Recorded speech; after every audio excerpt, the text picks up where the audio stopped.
होली आ रही है, अब देखना देवर भाभी को कैसे कैसे गुलाल लगाएंगे, तिलक लगाएंगे। और जो अच्छी भाभी भी होगी वो पैरों में गुलाल लगवाएगी। देवर हो, देवर बेटा होता है। अगर देवर को रंग लगाना है तो बड़ी भाभी के पैरों में गुलाल लगाना चाहिए।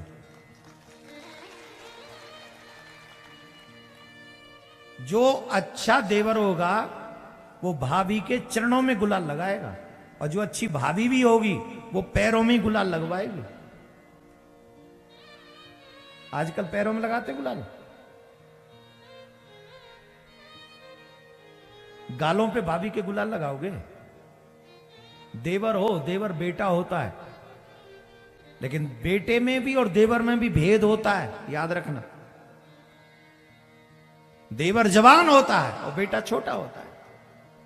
अगर जवान देवर गालों पे कोई स्पर्श करेगा, गुलाल स्पर्श करेगा, लगाएगा, कौन सी पवित्रता रह जाएगी जरा बताना।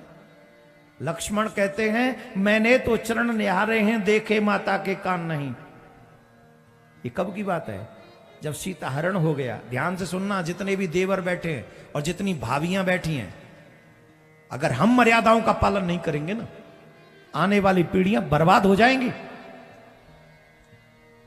देवी जो भाभी है वो सिर्फ सैरो शायरी और मजाक का विषय नहीं है,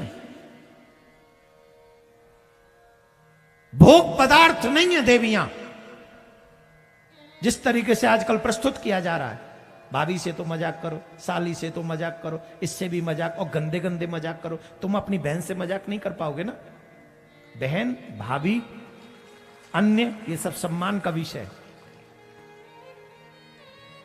भाभी बहन से कम नहीं है, याद रखिए। सुनो ध्यान से। जिस समय सीताहरण हुआ, सुग्रीव के पास भगवान श्री राम पहुंचे। सीता जी ने कुछ वस्तुएं डाली थी अपने कान की, नाक की, उनको सुग्रीव लेके आए। बोले ये महाराज देखो, कुछ एक स्त्री फेंक के गई, शायद वो मां हो।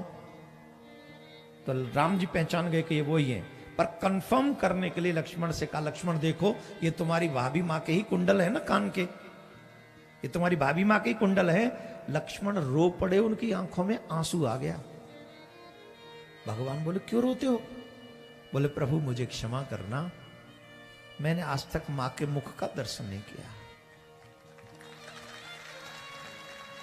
आज तक नहीं देखा मैंने मुख। मैंने तो मात्र मां के चरण देखे हैं, मैंने तो चरण निहारे हैं, देखे माता के कान नहीं। मैं तो चरणों का सेवक हूं, कुंडल की कोई पहचान नहीं।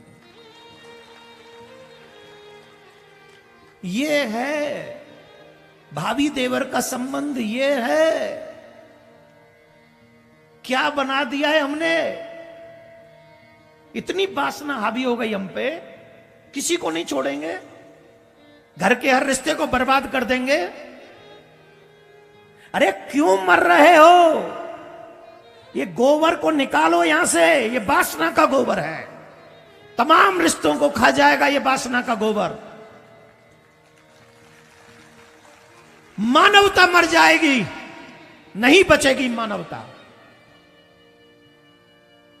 इतने मजाकिया बन गए हो। अरे यहां से बच जाओगे राक्षसों, वहां जाके जवाब देना पड़ेगा, यमराज के यहां जवाब देना पड़ेगा। गुलाल लगाया तूने अपनी मां को, और किस भावना से लगाया बता? तेरे अंदर बैठे थे हम, हमने देखा तू कैसे गुलाल लगा रहा था, और मैं तो सिर्फ यहां का नाम ले रहा हूं मेरे प्यारे, क्योंकि यहां की मर्यादा है, यहां की मर्यादा है बोलने की। कोई और नहीं आए हमारी सभ्यता को नष्ट करने। वो वासना, वो भरी कुपड़ी हमारे हृदय में, हमने अपनी भावनाओं को, रिश्तों को बर्बाद कर रहे हैं। सिर्फ मजाक का विषय नहीं है। अरे गुलाल लगाओ ना, जैसे भैया के गाल पे तो नहीं लगाते, भैया के तो चरणों में लगाते हो, माथे पे लगाते हो। माथे पे तो वो सुहाग की बिंदी लगाती, तुम लगा नहीं सकते। भाई को तो लगा दोगे, भाभी को कैसे लगाओगे? वहां तो भैया का ही अधिकार है। भैया तुम्हारा तिलक लगाए, वहां बिंदी लगाई, मांग भरे, गालों पे भी भैया ही लगाए। वो भैया के काज ब्याह के आई है, जैसे नंदलाल आज ब्याह गो, हाँ भैया के लिए आई है ना वो। अगर गालों पे लगाने का शौक है तो अपनी पत्नी के गालों पे जाके तिलक गुलाल लगाओ, और मना हो रही अच्छी। और जिनकी पत्नी नहीं है वो अपने गालों पे लगा लो। इसको मजाक का विषय नहीं बनाने दे रहे, इसलिए हम इस चीज को इस होली पे देवर भाभी ढंग से सुने इस वीडियो को। अभी से देवर भाभी, अगर तुम सच्चे में देवर भाभी हो, अगर तुम लक्ष्मण की परंपरा को मानने वाले और सीता मैया की परंपरा को मानने वाले देवर भाभी हो, तो इस होली पे पहले सुनो इसको, और ज्यादा से ज्यादा सनातनी परिवारों में बांटो अपनी मर्यादा को। हम और आप बढ़ाएंगे तभी आगे बढ़ेगी, हम और आप मिटा देंगे तो मिट जाएगी। ये तो हमारे हाथ में है। बोलो राधे राधे।